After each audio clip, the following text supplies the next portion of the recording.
सुप्रभात बच्चों, मैं स्वाति कुमारी हिंदी की कक्षा में आप सभी बच्चों का स्वागत करती हूँ। बच्चों, आज की कक्षा में मैं आप सभी को एक कविता पढ़ाऊंगी जिसका शीर्षक है छाया मत छूना।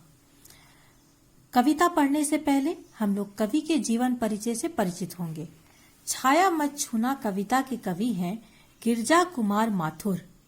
गिरजा कुमार माथुर इस कवि का नाम शायद आप लोगों ने पहली बार सुना हो या फिर आप लोगों ने इनके बारे में पढ़ा भी हो, लेकिन इनके द्वारा रचित एक गीत है जो लगभग हर विद्यार्थी ने गाया है। वो इनके द्वारा रचित नहीं है बल्कि किसी और भाषा में रचित गीत का इन्होंने अनुवाद किया है। अब आप पूछिएगा मैम कौन सा गीत है वो, तो आप लोग वी शैल ओवरकम ये जरूर गाते होंगे और उसका हिंदी अनुवाद है हम होंगे कामयाब। वी शैल ओवरकम जो कि इंग्लिश गाना है, उसको हिंदी में अनुवाद करने वाले हम होंगे कामयाब ये लिखने वाले गिरजा कुमार माथुर जी ही हैं। सबसे पहले इनकी तस्वीर देखिए, ये हैं गिरजा कुमार माथुर जी। अब हम लोग इनके जीवन से परिचित होते हैं। कवि परिचय। गिरजा कुमार माथुर आधुनिक हिंदी साहित्य के उच्च कोटि के कवि माने जाते हैं। मतलब आधुनिक हिंदी साहित्य, नया जो हिंदी आया, जिस तरह आप जानते हो पहले की जो कविता थी बहुत कठिन भाषा में लिखी जाती थी, लेकिन अब की जो कविता हुई एकदम पढ़ते हुए हम आसानी से समझ पाते हैं। तो इस तरह के काव्य जो लिखे जा रहे थे, इस तरह के कविता लिखने वाले जितने भी कवि हुए उनमें ये सबसे उच्च कोटि के, बहुत ही ऊंचा स्थान है इनका, ऐसे कवि ये माने जाते हैं। वे रोमानी भावबोध के कवि हैं। रोमानी भावबोध मतलब बहुत ही प्रेम करने वाले कवि हैं। उन्होंने अपने काव्य में कठिन यथार्थ का रूबरू चित्रण कर जीवन के प्रति गहरी संभावना व्यक्त की है। कठिन यथार्थ का मतलब होता है, यथार्थ मतलब सत्य, कठिन मतलब आप समझ रहे हैं। ये अपने काव्य में जो सत्य है, अगर वो कठिन भी है फिर भी वो वैसे सत्य का वो वर्णन करते हैं। रूबरू मतलब जैसा है वैसा ही चित्रण ये अपने काव्य में करते हैं, ताकि मानव उसे पढ़कर सजग हो सके कि ऐसा जीवन में सच्चाई है, हम सबको उससे रूबरू होना। ये कभी भी ऐसा नहीं कि सच कुछ है लिखते कुछ है, ऐसा नहीं है। जो सत्य है वो ये अपने काव्य में लिखते हैं। अब देखो, गिरजा कुमार माथुर जी का जन्म सन 1918 ईस्वी में गुना मध्य प्रदेश में हुआ था। कहाँ हुआ था? मध्य प्रदेश में, गुना में। उन्होंने प्रारंभिक शिक्षा झांसी उत्तर प्रदेश में ग्रहण करने के बाद उन्होंने एमए अंग्रेजी व एलएलबी की उपाधि लखनऊ से प्राप्त की। एलएलबी मतलब आप समझ रहे हो वकील की जो पढ़ाई होती है, वो भी इन्होंने किया और लखनऊ से इन्होंने अपनी सारी शिक्षा दीक्षा, ऊंची शिक्षा इन्होंने प्राप्त की। शुरू में कुछ समय तक उन्होंने वकालत भी की। जैसा कि इन्होंने देखा, अपने एलएलबी की पढ़ाई इन्होंने की थी, तो ये कुछ समय तक वकालत का भी काम करते रहे और फिर बाद में आकाशवाणी और दूरदर्शन में भी कार्यरत हुए। आकाशवाणी जो कि रेडियो का चैनल हुआ, दूरदर्शन टीवी का, इसमें ये कार्यरत हुए, इसमें भी ये काम किए। और ऐसे महान कवि का निधन, देहावसान मतलब उनकी मृत्यु सन 1944 ईस्वी में हो गया। अब इनका साहित्यिक परिचय अब हम लोग देखते हैं। साहित्यिक परिचय। गिरजा कुमार माथुर की प्रमुख रचनाएं हैं नाश और निर्माण, धूप के धान, शिलापंख चमकीले, भीतरी नदी की यात्रा, ये काव्य संग्रह है। जन्म कैद, नई कविताएं, सीमाएं और संभावनाएं, ये सब इनकी आलोचनाएं हैं। ये इनकी रचनाओं का नाम है। और इनकी साहित्यिक विशेषता क्या है? देखो इनकी साहित्यिक विशेषताएं। नई कविता के कवि। नई कविता एक काव्य की विधा है जिसमें नए नए सोच को लाते हुए कविता लिखा गया, नए नए शीर्षक पर। तो नई कविता के जो कवि हैं गिरजा कुमार माथुर, हिंदी साहित्य में रोमानी मिजाज मतलब प्रेम की तरह काव्य लिखने वाले के कवि माने जाते हैं।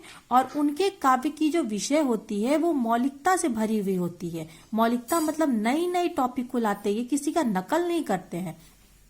और शिल्प मतलब काव्य के लिखने का जो तरीका है उसमें विलक्षणता मतलब, विलक्षण मतलब होता है अद्भुत, इनके जैसा किसी और ने नहीं लिखा, उसके दर्शन होते रहते हैं। इनके काव्य में वातावरण के रंग को भरा है। इन्होंने अपने काव्य में जो आसपास का वातावरण है, जो कुछ भी घटित हो रहा है, वो ये खूब अच्छे से भरे हुए होते हैं। इन्होंने हमेशा मुक्त छंद में काव्य लिखा। मतलब मुक्त छंद का अर्थ होता है जैसे आप एक पैराग्राफ इनका पढ़ेंगे, उसका दूसरे से कोई लेना देना नहीं, और दूसरे को पढ़ेंगे तो इसका पहले से कोई लेना देना नहीं। और हमेशा इनके काव्य संगीतात्मकता से, मतलब उसे गाया जा सकता है, इस तरह का काव्य लिखते हैं। उनकी रोमानी मिजाज वाली कविता एकदम छोटी छोटी ध्वनि बोलचाल वाली शब्दों का प्रयोग करते हुए उन्होंने लिखा है, जो मानव आम बोलचाल की भाषा का प्रयोग करते हैं, ऐसे ही भाषा में को उन्होंने अपने काव्य के लिए, कहानी के लिए चुना है। और हमेशा ये अपने काव्य में लंबी गंभीर ध्वनि वाले शब्दों को भरा है। मतलब ये सीधी भाषा में कहते हैं लेकिन गंभीर बात को कहते हैं। ये है गिरजा कुमार माथुर की विशेषताएं। अब इनका जीवन परिचय, कवि के जीवन परिचय से हम लोग परिचित हो गए। अब हम लोग कविता पढ़ेंगे। कविता है छाया मत छूना। पहले हम लोग इस शीर्षक को समझते हैं कि शीर्षक क्या है। छाया मत छूना, छाया आप समझ रहे हो, धूप में आप चल रहे हो तो अगर छाया आपको मिलती है तो आपकी एक छाया बन जाती है, ठीक है। तो क्या कहा जा रहा है, कवि आखिर क्या कह रहे हैं कि हमें उस छाया को नहीं छूना है। क्यों, क्या प्रॉब्लम होगा उसे छूने में? कवि ने उस छाया को छूने से मना किया है? नहीं, यहाँ पर छाया का मतलब वो छाया नहीं है जो यहाँ देखो पेन से बन रही है दूसरी तरफ, इस छाया की बात नहीं हो रही है, बल्कि छाया का मतलब हुआ अतीत। अतीत मतलब जो हमारे जीवन में पहले घटित हो चुका है, पास्ट टेंस। कवि ने छाया मतलब अतीत मत छूना, कवि ने कहा कि अतीत को मत छूना। अब क्यों ऐसा कहा कि हम लोग अब इस काव्य को पढ़ेंगे तब समझेंगे। छाया मत छूना, मन होगा दुख दूना। कवि मन को संबोधित करते हुए कह रहे हैं, हर इंसान के मन को, कि हे मन तुम छाया को मत छूना, हे मन तुम अतीत को मत याद करना। मत छूना, छूना मतलब याद करना। हे मन तुम अतीत को मत याद करना। क्यों? होगा दुख दूना, दूना मतलब दुगुना, क्योंकि अगर तुम अतीत को याद करोगे तो तुम्हारा दुख दुगुना हो जाएगा। क्यों दुगुना हो जाएगा? मान लो हमारे अतीत में दो ही चीज होगा, सुख रहेगा या दुख बीता होगा, सुख बीता होगा या दुख बीता होगा। मान लीजिए हमारे जीवन में सुख बीता है और वो सुख अब हमारे जीवन में नहीं है, तो उस सुख को याद करके हम दुखी हो जाएंगे कि अब वो सुख हमारे पास नहीं है। और मान लीजिए कि अगर हमारे जीवन में दुख बीता है और आज हम सुखी भी हैं, फिर भी अतीत में जो घटित घटनाएं हैं, जो हमारे जीवन में दुख बीता है, उसे याद करके हम दुखी हो जाएंगे कि हमारे जीवन में क्या कुछ नहीं घटित हुआ, हम कितने दुखी थे। तो सुख हो या दुख हो, कुछ भी अतीत में बीता हो, उसे याद करके हमें दुख ही मिलेगा। इसलिए कवि मन को संबोधित करते हुए कह रहे हैं कि हे मन तुम छाया को, तुम अतीत को मत याद करना, क्योंकि इससे तुम्हारा जो दुख है, हमारे मन का जो दुख है, वो और दुगुना ही होगा। जीवन में है सुरंग सुधियां सुहावनी, छवियों की चित्र गंध फैली मन भावनी। तन सुगंध शेष रही बीत गई यामिनी, कुंतल के फूलों की याद बनी चांदनी। फूली सी एक छुअन बनता हर जीवित क्षण, छाया मत छूना मन होगा दुख दूना। कवि कह रहे हैं कि जीवन में है, क्या है? सुरंग सुधियां सुहावनी। सुरंग मतलब रंग बिरंगी, सुधियां मतलब यादें, सुहावनी मतलब अच्छी लगने वाली। कवि कह रहे हैं कि हमारे जीवन में, हम सबके जीवन में रंग बिरंगी यादें, ऐसी यादें जो हमें अच्छी लगती है, वो भरी पड़ी है। और उन यादों की, छवियों की मतलब यादों की, उन रंग बिरंगी जो हमारे जीवन की यादें हैं, उन यादों की, छवियों मतलब यादें, उन यादों की चित्रगंध फैली मन भावनी।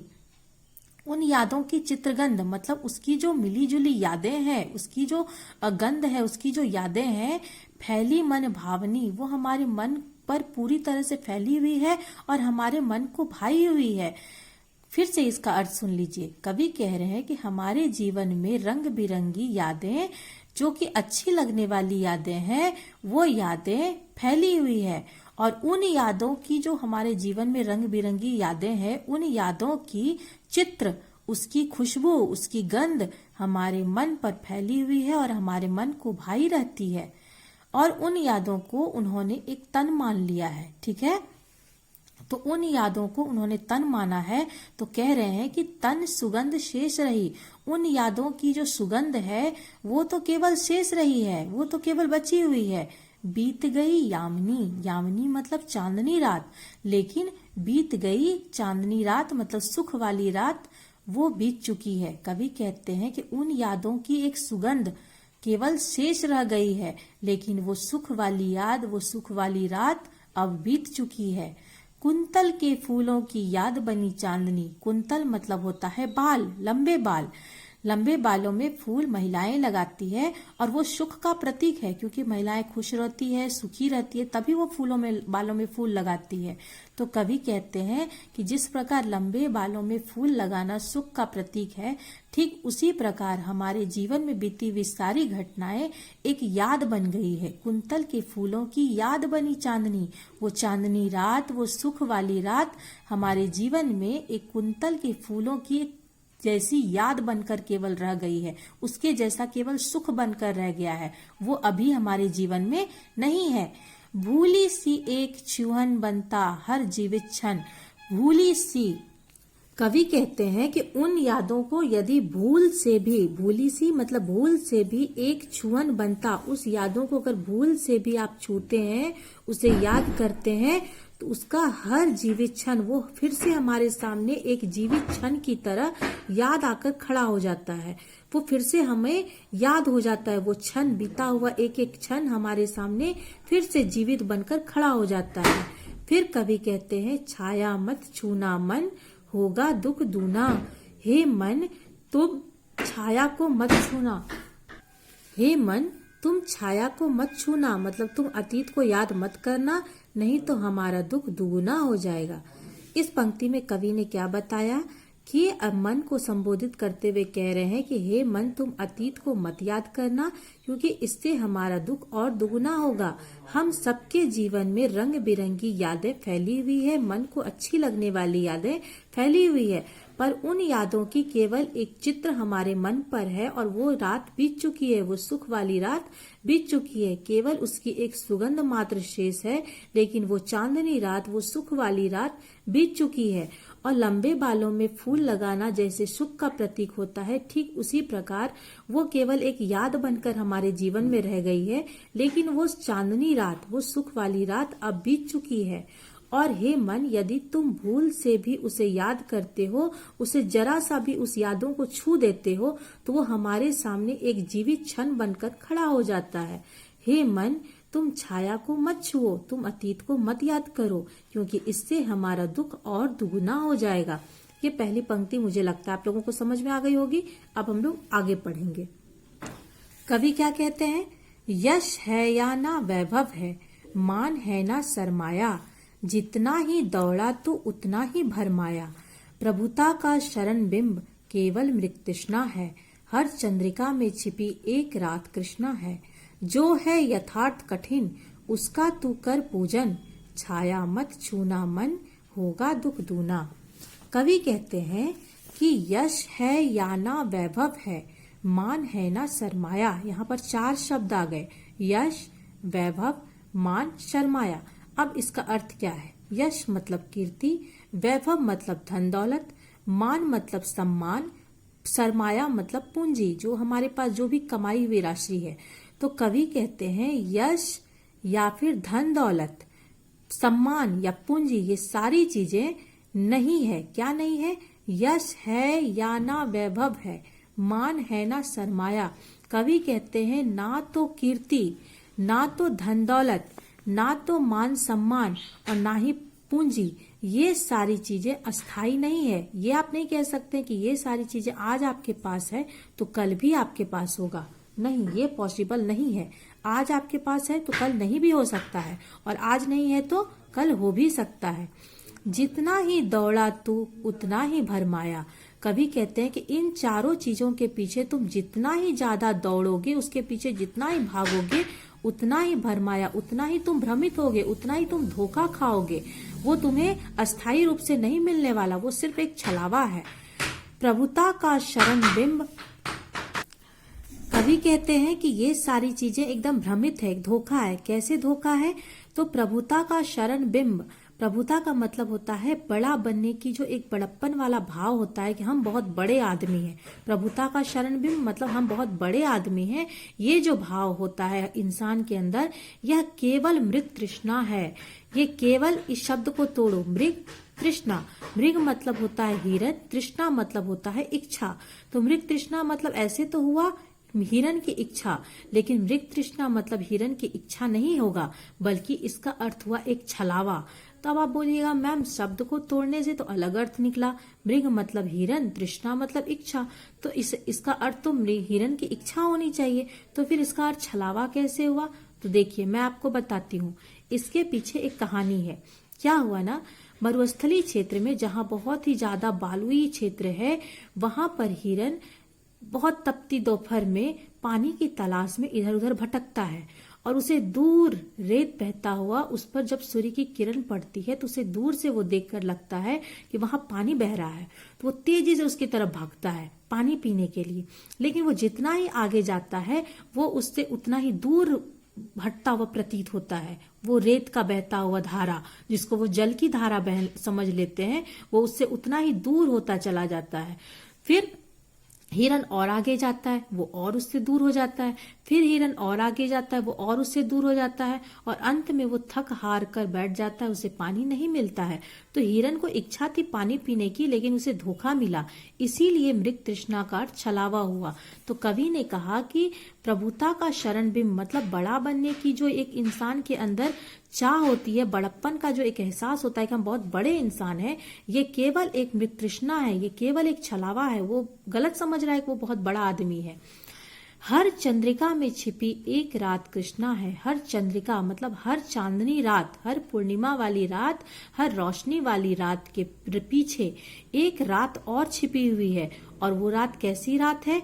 कृष्णा है, एक रात कृष्णा है। कृष्णा मतलब काली रात, कि हर चंद्रिका, हर प्रकाश वाली रात के पीछे एक काली रात छिपी हुई होती है।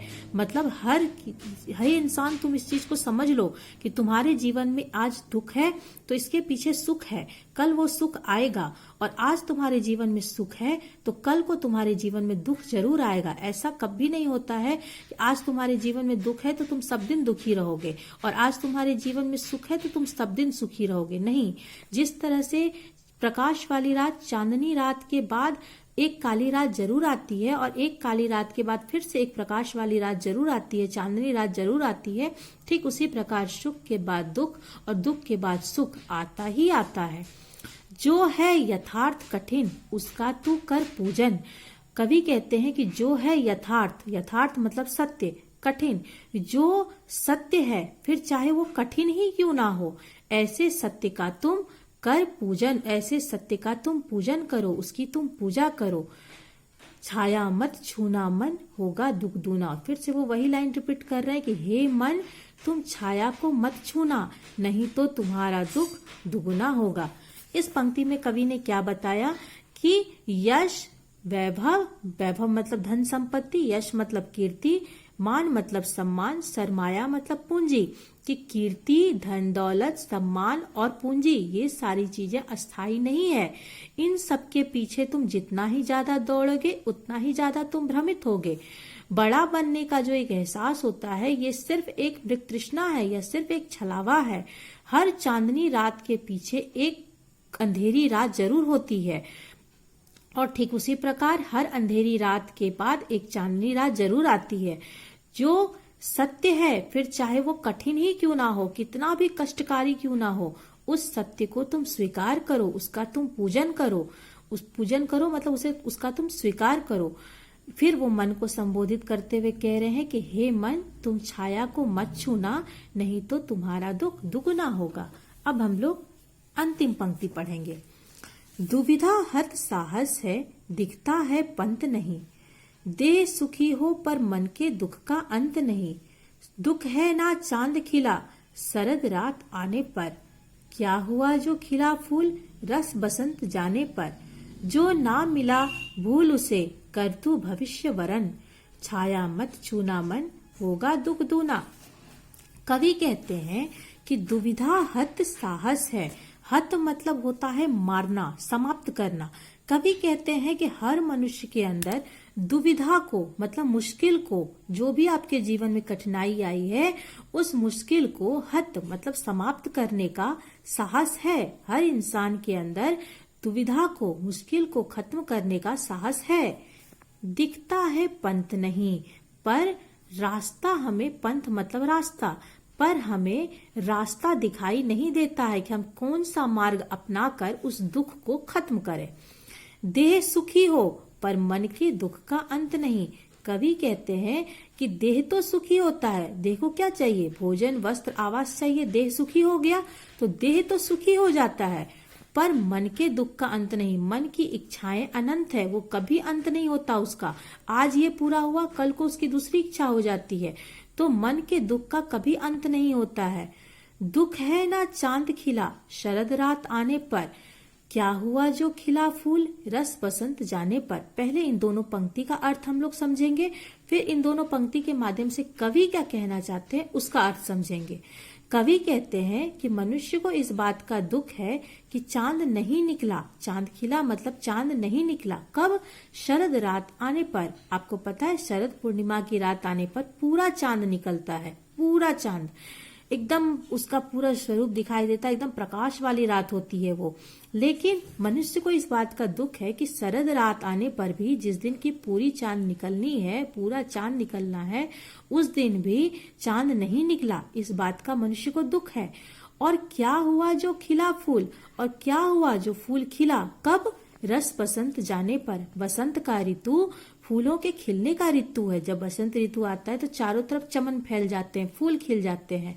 तो क्या हुआ जो खिला फूल रस बसंत जाने पर, मतलब बसंत ऋतु आया तब फूल नहीं खिला, और बसंत ऋतु चला गया तब चारों तरफ फूल खिल गया।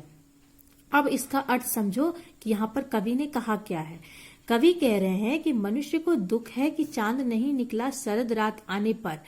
इसको आप सफलता से जोड़िए कि जिस समय हमें सफलता मिलनी है, जैसे मान लीजिए हमें इस समय तक नौकरी पा लेनी है, तो हमें निश्चित था कि हमें वो उस नौकरी जरूर मिलेगी, हमें यहाँ पर सफलता जरूर मिलेगी, एकदम निश्चित था, पर हमें नहीं मिला। दुख है ना चांद खिला शरद रात आने पर। जैसे शरद रात आने पर चांद को निकलना ही था लेकिन चांद नहीं निकला, ठीक उसी प्रकार मनुष्य को दुख है कि इस समय आने तक मुझे सफलता मिल जानी थी लेकिन मुझे सफलता नहीं मिली। क्या हुआ जो खिला फूल रस बसंत जाने पर, और बसंत ऋतु के आने पर फूल नहीं निकला और बसंत ऋतु चला गया तब चारों तरफ फूल खिल गए, चमन फैल गए। तो मनुष्य को इस बात का दुख है कि इस समय तक हमें सफलता मिल जानी थी लेकिन वो समय तक सफलता नहीं मिली, और जब समय गुजर गया, अब वो समय पार कर गया, अब उस सफलता का हमारे लिए कोई मायने नहीं है, तब वो सफलता हमें मिल गई। इन दोनों पंक्ति का ये अर्थ हुआ। एक तो शरद रात आने पर चांद नहीं निकला, मतलब जब हमें सफलता मिलनी थी तब तो सफलता मिली नहीं, और बसंत ऋतु आई तब तो फूल खिले नहीं, और बसंत ऋतु चला गया तब चारों तरफ चमन फैल गए, फूल खिल गए। तो हमें जिस समय सफलता मिलनी थी उस समय सफलता मिली नहीं, और जब समय पार कर गया, अब उस सफलता का हमारे लिए कोई मायने नहीं है, तब हमें वो सफलता मिली। इन दोनों का ये अर्थ है, और नंबर का आ जाएगा केवल ये दोनों पंक्ति देकर, इसलिए आप लोग इस पर जरूर गौर कीजिएगा। तो ये इसका अर्थ हुआ। और फिर यहाँ पर कवि शिक्षा दे रहे हैं, जो ना मिला भूल उसे कर तू भविष्य वरण। कवि कहते हैं कि जो कुछ भी तुमको नहीं मिला तुम उसे भूल जाओ, जो मिला नहीं उसको सोचकर तुम दुखी मत हो।